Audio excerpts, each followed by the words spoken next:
Hello नमस्ते दोस्तों, आपके अपने यूट्यूब चैनल एमएमसी समीम में आपका स्वागत है। देखिए, आज हम जैसा कि आपको स्क्रीन पर दिखाई दे रहा है, आज हम यहाँ पर क्लियर करेंगे कि भाई घन और पासे के बारे में। तो हम यहाँ पर घन और पासे का कुछ टॉपिक यहाँ पर शुरू करते हैं आज एक वीडियो में। जैसा कि आपको स्क्रीन पर दिखाई दे रहा है, घन, पासा, क्यूब एंड डाइस, इस तरह से। अब भाग फर्स्ट यहाँ पढ़ेंगे हम, लेकिन भाग फर्स्ट में क्या कुछ बता रखा है वो देखिए। आप यहाँ पर देखिए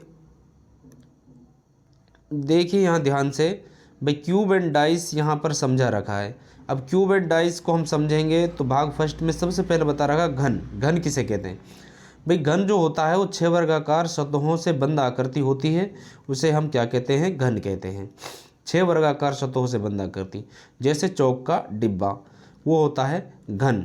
ठीक है ना? चौक का डिब्बा क्या होता है? चौक का डिब्बा क्या होता है भाई? चौक का डिब्बा घन होता है। ठीक है ना? चौक का डिब्बा घन होता है। इसी प्रकार से हम घन की बात करें, अब घन क्या होता है? तो घन होता है, यहाँ तो वर्गाकार बोला था, यहाँ आयताकार बोल रहा है। ठीक है ना? अब वर्ग में बता देता हूँ आपको।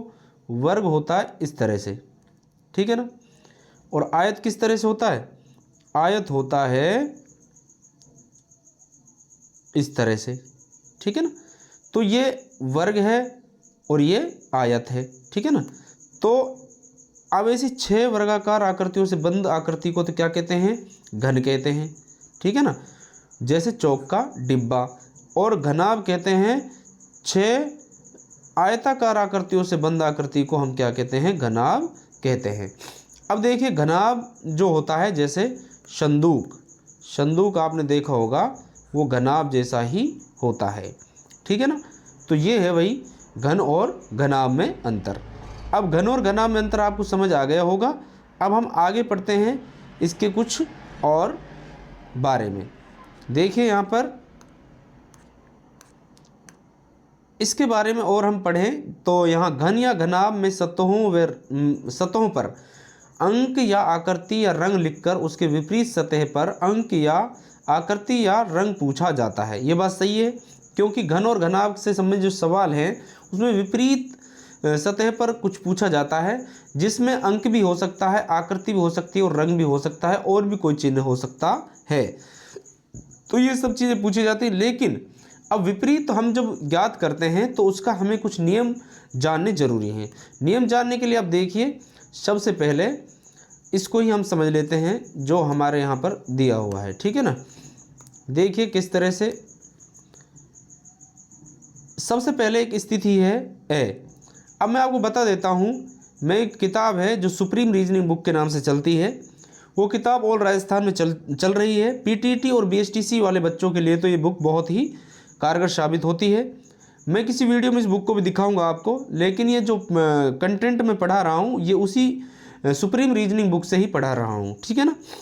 तो देखिए आप, इसमें क्या है, जब केवल एक घन दिया गया हो तो। अब मैं आपको बता देता हूँ, ये स्थिति एक है ए।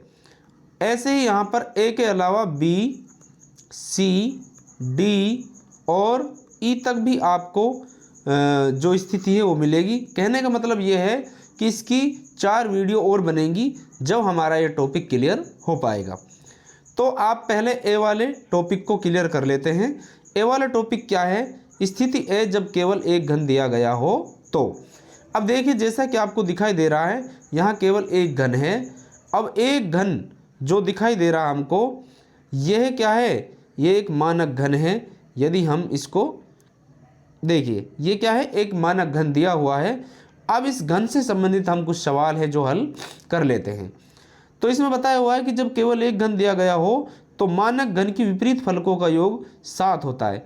देखिए, कहीं सवालों में 2 घन आते हैं, कहीं 3 आते हैं, कहीं 4 आते हैं, और चाहे कितने भी घन आ जाए हम सबका नियम यहाँ पर आपको बताएंगे। ओपन घन आएगा उसका भी नियम बताएंगे। ठीक है ना?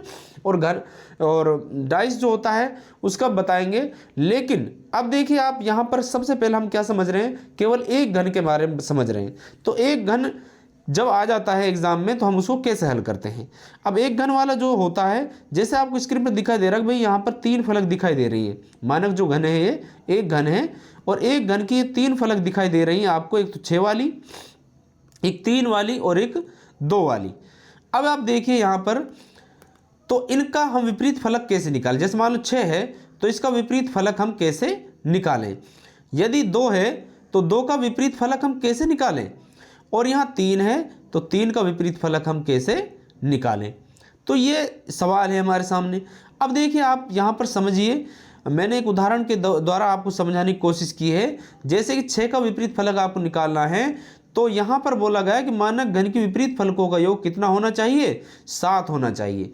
आप यदि 6 का विपरीत फलक निकाल रहे हैं तो इसको 7 करने के लिए कितना जोड़ना पड़ेगा, आपको 1 जोड़ना पड़ेगा। कहने की बात यह है, यदि 6 का विपरीत फलक पूछता है तो इसका विपरीत फलक होगा वो 1 नंबर वाला होगा। ठीक है ना। तो अब यहाँ भी आप समझ लीजिए, जैसे 6 का विपरीत फलक पूछ रहा हमसे तो इसका विपरीत फलक क्या होगा, 1 होगा, क्योंकि 6 में 1 जोड़ते हैं जब हमारा 7 उत्तर आता है, इसीलिए 6 का विपरीत फलक क्या होगा, 7 होगा, 1 होगा। अब यहाँ पर 2 दिया हुआ है, क्या दिया हुआ है, 2। अब 2 का विपरीत फलक पूछे तो मैंने बताया था कि योग कितना होना चाहिए, 7 होना चाहिए। योग कितना होना चाहिए, 7। अब योग 7 होना चाहिए, तो आप देख लीजिए यहाँ 2 है। अब 2 को हम 7 करने के लिए कितने जोड़ने पड़ेंगे, 5 जोड़ने पड़ेंगे। कहने की बात यह है कि भाई 2 का जो विपरीत फलक होगा वो क्या होगा, वो 5 होगा। इसी प्रकार से यहाँ एक 3 दिया हुआ है। अब 3 का विपरीत फलक पूछ रहा है। अब 3 का विपरीत फलक पूछ रहा है तो मैं आपको बता देता हूँ कि 7 करने के लिए इसमें 4 की ज़रूरत पड़ रही है। तो 3 और 4 7 होते हैं, इसीलिए हम यहाँ कह सकते हैं कि 3 का जो विपरीत फलक होगा वो 4 होगा। तो आपको ये बिल्कुल समझ आ गया होगा कि किस तरह से हम, जब केवल एक घन दिया गया हो तो हम किस तरह से उसके विपरीत फलकों का योग निकालते हैं या विपरीत फलक निकालते हैं। तो कैसी लगी वीडियो, मुझे आशा है कि आपको ये वीडियो पसंद आई होगी।